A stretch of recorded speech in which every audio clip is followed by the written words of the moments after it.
అది ఒక దట్టమైన పచ్చని అడవి. ఒక దుప్పి తన పిల్ల దుప్పితో గడ్డి మేస్తూ అడవంతా తిరుగుతుంది. అడవిలో పరిసరాలు చాలా నిశ్శబ్దంగా, ప్రశాంతంగా ఉన్నాయి. హఠాత్తుగా ఆ దుప్పులకు వేట కుక్కలు మురుగుతున్న శబ్దం వినిపించింది.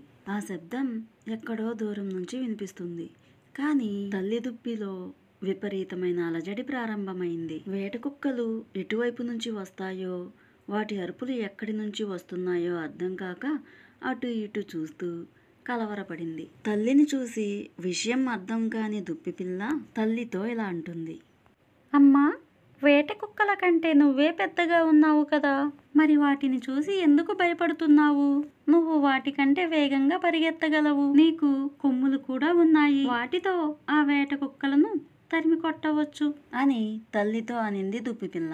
దుప్పిపిల్ల మాటలు విన్న తల్లి అవును నిజమే అంటూ కుక్కల అరుపులు విన్న వెంటనే పారిపోవడం ప్రారంభించింది. తల్లి ప్రవర్తన అర్థం కాని దుప్పిపిల్ల కూడా తల్లితో పాటే పరిగెత్తింది.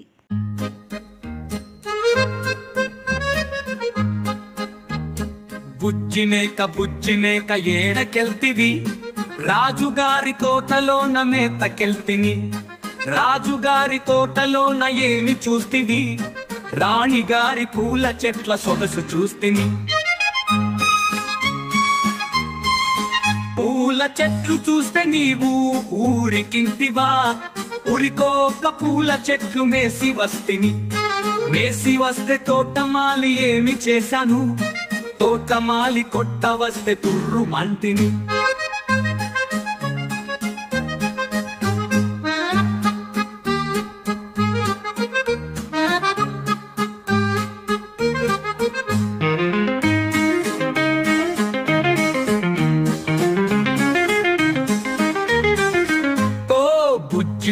బుజ్జినేక ఏడకెళ్తివి, రాజుగారి తోటలోన మేతకెళ్తిని.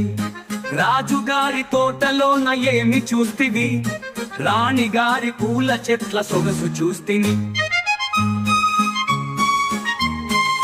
పూల చెట్లు చూస్తే నీవు ఊరికింటివా, ఊరికోక పూల చెట్లు మేసి వస్తిని.